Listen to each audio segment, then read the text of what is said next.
All right, Brad Bowen from Musky Country Outfitters. Just a few questions, maybe a short impromptu interview. What goes into your thoughts on tying an effective musky fly pattern? What are the key elements? Well, the key elements to me are, a fly that's going to fish foul free. It's going to be durable. It's going to give you a lot of built-in motion without movement, or natural action. And what I found is the root of all that comes down to a couple things. Is first of all picking out the best possible materials, and then putting them on the hook in a way that creates a fly that's engineered for foul free, realistic, kick-ass fishing. When you first started tying musky flies, how long ago was that? How long have you been doing the musky fishing and fly tying? I just finished my 10th year, so I got a decade under my belt now. What about your materials? I'm assuming you probably started with store-bought materials. Is that? Yeah, that was and the commercial bucktails, and anybody that's dealt with prime northern bucktail, you soon realize that about 1 out of 20 of them are actually prime northern bucktail. So here's a couple pretty typical bucktails that you'd get. And when I come from Wisconsin, and I started looking around, we have a harvest up in Wisconsin from the gun deer season of about 250,000 to 500,000 whitetails every year. And prime northern bucktail, most of them are going to be a doe tail or a fawn tail. And when you get into a big bucktail, it's a whole different realm. And especially when they're prime, you can see the difference with the fiber on a great bucktail. What we consider a grade A bucktail is going to be 2 to 3 times as long as what you normally get commercially. And so going to the source every fall after our season's over, I started making some contacts and discovering that there is a pretty good source of prime northern bucktail if you're willing to go sort through them. And that led me to this line of flies that we've got now we call premium tail. It's just really hard to replicate. You can't do it with synthetics, and you can't do it with inferior product. So to get the type of flies that swim true beautifully that I've developed up there for Musky Country Outfitters, it's got to start with a source. And then along with the bucktail, we also use a lot of rooster hackle, rooster saddle, and come across the line now that we're calling hang time hackles. That same thing.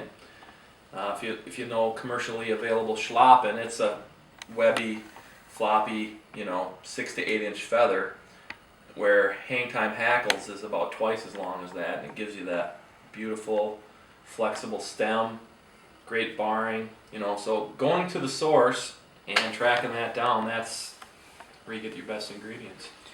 The hang time hackle, you just weren't happy with what you found out there commercially available, or is this something that you've decided that this was going to be the best for musky patterns and predator flies? You find it to be the best action, and is that why you've gone to it, or is there another reason why you've decided to go and source these new feathers? Well, just a quest to find what's available out there, and went around to some feather growers and started asking questions and looking at what they had available, and discovered that there is a product out there that wasn't really getting utilized, or the attention from the angling public that I think is deserved. And in our quest to build a better musky fly, we started finding that this is available out there, and made an effort to go and secure that.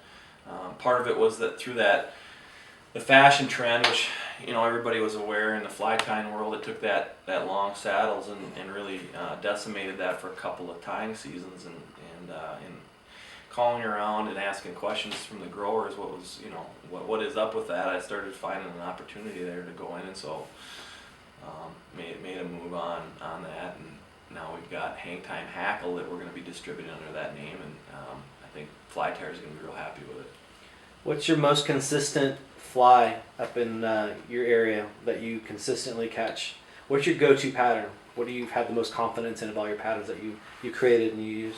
Well, we've got the original musky pattern that I sort of came up with was the hang time, and hang time's a great single pattern. And once we started getting familiar with Clear Cure Goo, we went from just the straight hang time to what we call the hang time optic minnow, and that now that we've got Clear Cure eyes also available, we're going to really be able to pop that hang time optic minnow with a new kind of more realistic and beautiful 3D eye. So going around the country, and especially season to season up where we're at, that single hang time optic minnow is kind of our go-to bread and butter. But we've got like the new Jimmy swim bait style fly, which is more of a jigging kind of up and down fly. I've got a Buford, which is a big headed sort of knockoff of a Dahlberg diver that fishes in a knuckleball pattern. We've got a top water called SpongeBob square head. We've got a whole line of like double articulated flies that we tie that are combinations of these, and at times we go to that double and even triple patterns. But I'd say day in and day out, that hang time optic minnow is our bread and butter pattern for sure. What do you like most material wise for Clear Cure Goo? What's the one that you find that you use the most on your flies? Well, we started out, obviously looking at that product line. The thick is a really excellent product because we do have a lot of fiber and we've got a big hook and we use that a lot. But the last couple of years, as they've been Clear Cure Goo has been developing their product line. Personally, my favorite right now, I think the most versatile for me is the brushable. Gives me a lot of control. I like that brush applicator because I can kind of load up that brush, get a dab of that, put it on the hook, let it flow on there. It's a little bit like, I'd say it's like a honey consistency, and it self-levels like the other products, and I can get that on. I can actually control the amount that I get, onto where I want on the materials. Let it flow around, and then I can use that brush application to smooth it out and poke it into all the gaps I want. So I've become a real fan of the brushable, and just became familiar now here recently with the new Hydro, and big fan of that as well. So it's all real solid, but I guess if I was going to pick one, I'd say the brushable is my favorite. If you weren't chasing muskies, what would you be doing? Muskies no longer on the table. Smallmouth bass. I love the smallmouth bass. I'm a warm water guy, and there's something else, but either that or I love lake run. I love the lake run trout. Rainbows and browns, but you're killing me to have to think about life without muskies, man. Going back to fly design, what do you really think is?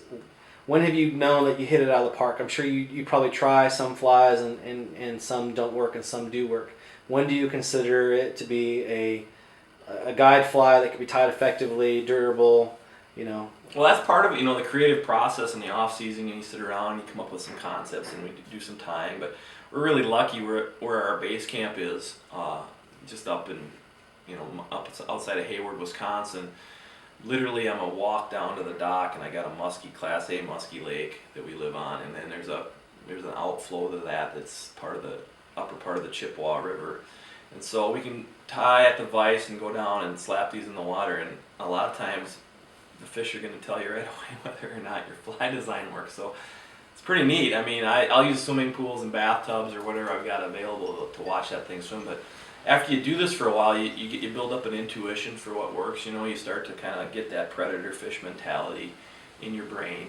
And after a decade of doing this, I got a pretty good idea what the fish are after. And to be able to take the materials, bring them together in a concept, put them together on a hook, you get a little bit of you get that tingly feeling when you finish something off that's cool in the vise.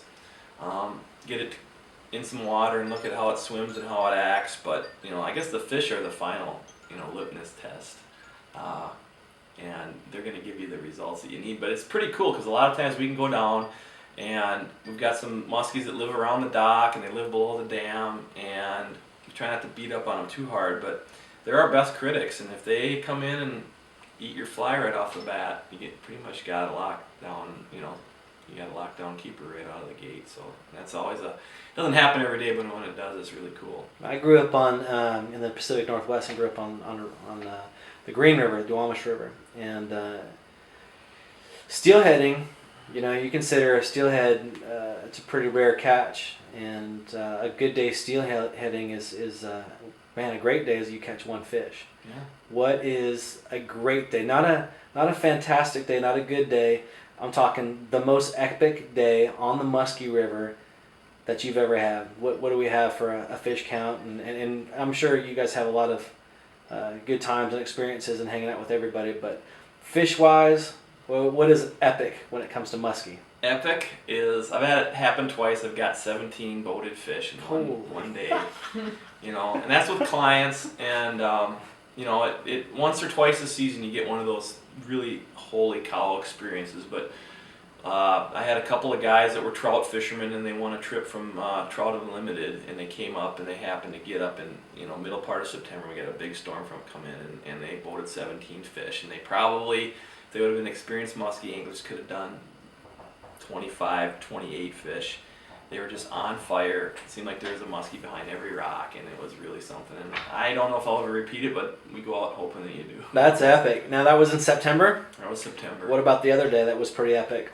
That was 1st of October. It was like the first day of October, same thing. So what you're telling me is I need to come September? Mid-September, mid-October, if you really want to get in that good You get that shot at epic. Yeah, you get that shot at epic. Well, that's great. What do you see? Now I know you're just keep on growing and growing and growing. Where do you see Musky Country and Musky Country Outfitters in 5 years? What do you see happening there with the Musky, be it the guide service or your new ventures in premium tail and hang time hackle? Where do you see you guys going in 5 years? Well, I think we're leading the way in this new movement in fly fishing, where people are starting to really look at stuff that's outside of the box. You know, it's a little more of a kick-ass dark side experience. Certainly, I think the tackle is starting to be developed that allows us to really push the edge of what this sport is. I mean, I don't take credit for musky on the fly. People have been doing it for a long time, but I think asking the right questions and finding answers is starting to happen. And I see Musky Country Outfitters becoming a premier destination where anglers that want to catch a really unique trophy fish are going to be able to come to northern Wisconsin and get the finest experience in that realm with great experienced guides and we're discovering new water all the time. We have a plethora of rivers, lakes, and flowages up there that we're still exploring.